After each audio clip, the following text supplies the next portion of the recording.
And now, ladies and gentlemen, Put your thumbs up and say it's Tickety Boo. Tickety Boo. Tickety Boo, Tickety Boo, everything's Tickety Boo. Tickety Boo, son. Tickety Boo. Tickety Boo. Hello and welcome back to Tickety Boo. I'm Andy and I'm joined by Ian and Iona, and today we're getting into something a lot of people will relate to. That moment that you realise somehow you've been cast as the strong one in your family or friend group, and you've no idea how you've ended up with that role. And you know, I am this person, I've noticed I'm this person specifically in my family group, and it's funny how you can just be living life, minding your own business, and suddenly all these people are using you like the emotional sponge or the scaffolding that props everything up. And at times you end up sitting there thinking, I didn't apply for this job. How did I end up with it? Have you realised that certain circles of people see you as the strong one? Yeah. Yes, definitely. And I was going to ask you, do you notice that that was an expectation and that was put on you from childhood? Or is it something that came about over the decades? Yeah, do you know why? Because I used to get things like, oh, he's so grown up. He's so this, he's so that. That was placed upon me because it was at an age where I didn't want to be grown up.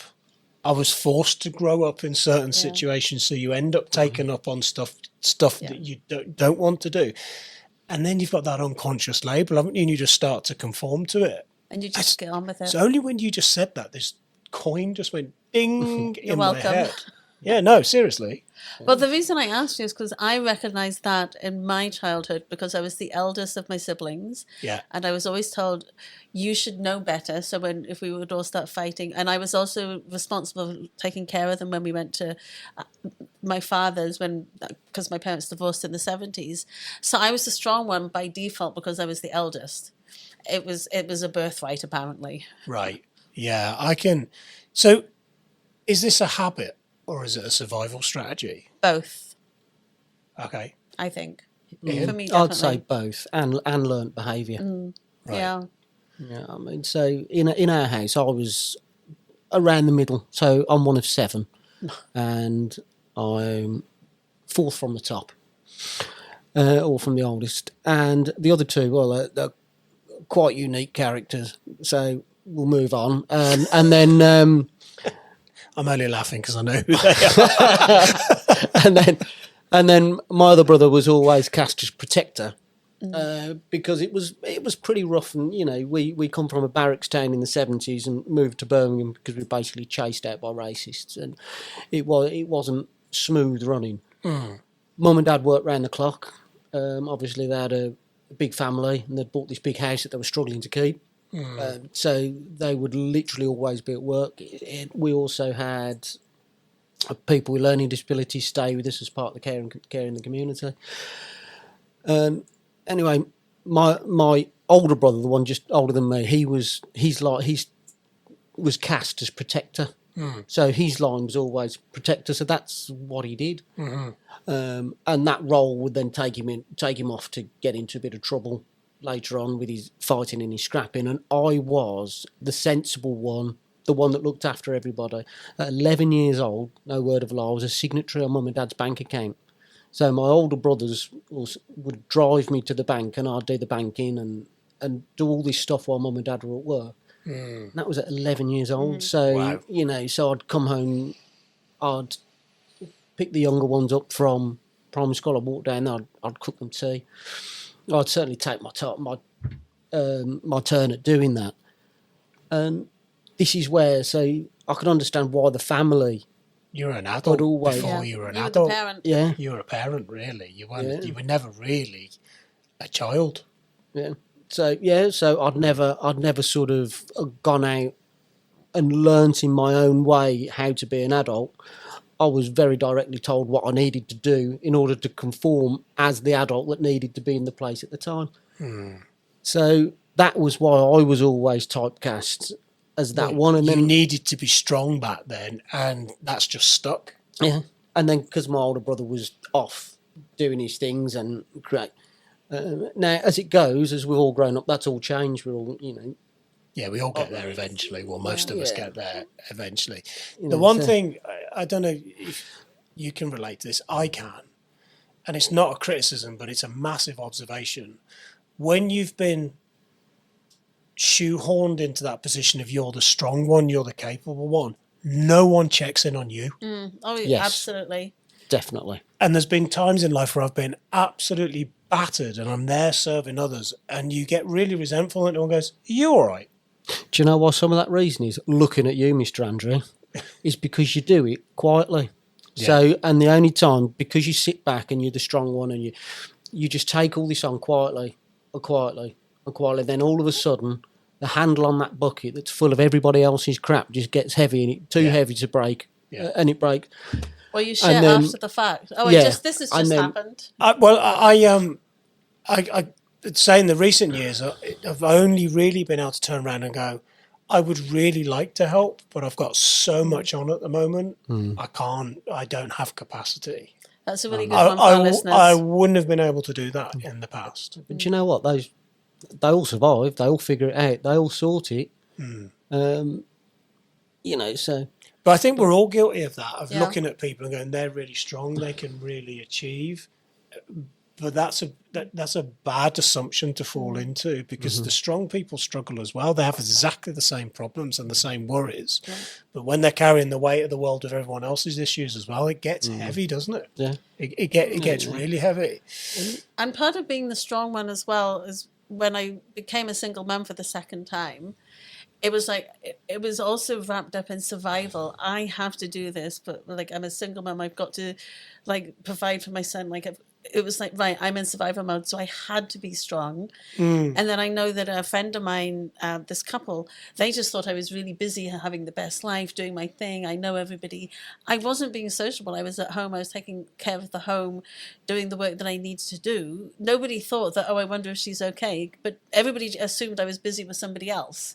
But actually, I was so deep in survival mode. The thing is, being the strong one is a bit like being the Wi-Fi. Yeah. Everyone uses you and nobody thinks about you until it stops working. Yeah. And then they want to know what's going on. Yeah. Did you change the password? It's true though, isn't it? Yeah, definitely. But like I say, sometimes it's because a lot of the people that need your help have a certain amount of drama attached to them.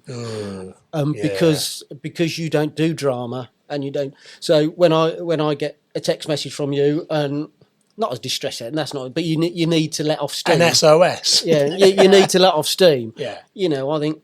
Well, for Andy to get this point, he must have had quite a week. It's hit the fan. Yeah, something's really hit the fan. Yeah. And that's the thing. People sometimes confuse quiet and no drama with strength. Yeah. So because there's no reaction, there's no drama, there's no external sides of stress, people will continue to just load and load and load because they think that you're taking it, think it doesn't affect you. Yeah. It's like that person that they can't see a reaction from you, so they'll just be more brutal, more nasty, more whatever. I know that's a different conversation. Yeah. No, it's true. because they can't see a visual reaction. They can't quantify what you've got going on in absolutely. your own life. The thing, research has shown that if you're cast as the strong one, you internalize it so deeply that you stop asking for help yourself. Yes. Because you're the one that remedies, not the one that comes with the issue. I now have a handful of friends in the inner circle that if I just send a text message, an SOS, like I need to talk, like everything gets dropped and we talk immediately. But it's taken until I've gotten into my 50s to be able to do that. So I hope our listeners do it sooner. For me to ask for help is probably, as a helper, is like really, and it still is. I have to really push myself to go, stop holding it, share it, talk about it. Sometimes it's not even everybody else's expectation of you being the strong one. You know that. Know that, and then you hold yourself to that same account. So you'll just keep taking it, and you kind of, even in yourself, you don't want to be perceived to be weak. Yeah. Or vulnerable. But if you're the strong one, who supports you? Yeah. But, we all need it.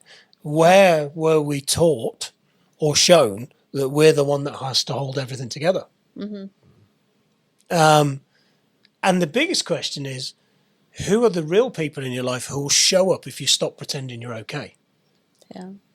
I've learnt that one. I've learnt it the hard way. I'm And lucky. I've had some people turn up to help me that I never thought would It's have. always the Yeah. way, isn't it? There's always some of those surprises. There's some people sat around you who you go, do you know what? Like, and I don't mean this disrespectfully, I never expected it to be you Yeah. that showed up for me. And there's some people who I did, who didn't, who really disappointed me, because consistently I've showed up for them again and again and again and again. And you don't show up, you know, in the expectation that they, but you know, there is a little bit of like, really? Yeah. You know, this is this a one-way street?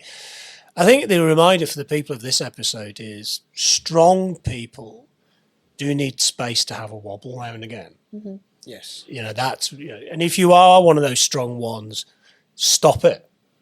Talk to people, find your people. You're allowed to put the Superman cape down now and again and admit that you're struggling. You're allowed to be human, and you're allowed to let good people around you to prop you up, to hold you up now and again. Yeah. That's why we pack animals. We try Yeah. because when one of us are down, The rest, you've got the rest step the up. rest of you help you up. The rest of you step That's up. Yeah, That's what I always say to my guys at work. yeah.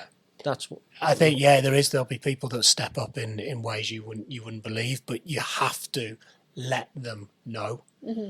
That's the key thing here. You have to, you know, open up and be vulnerable at times. Great episode. Yeah, loved it. Yeah. Brilliant one. Stop being strong if you don't need to be. All right. As always, we really appreciate you watching these episodes of Tickety Boo, and we will catch you in the next one. If you or someone close to you needs to access mental health support, please contact your GP, or if it's out with normal office hours, get in touch with NHS 24 on 111. Alternatively, contact the Samaritans on 116 123. All calls are free of charge from any phone. You can also find more support information on the Tickety Boo website, ticketyboopodcast.co.uk.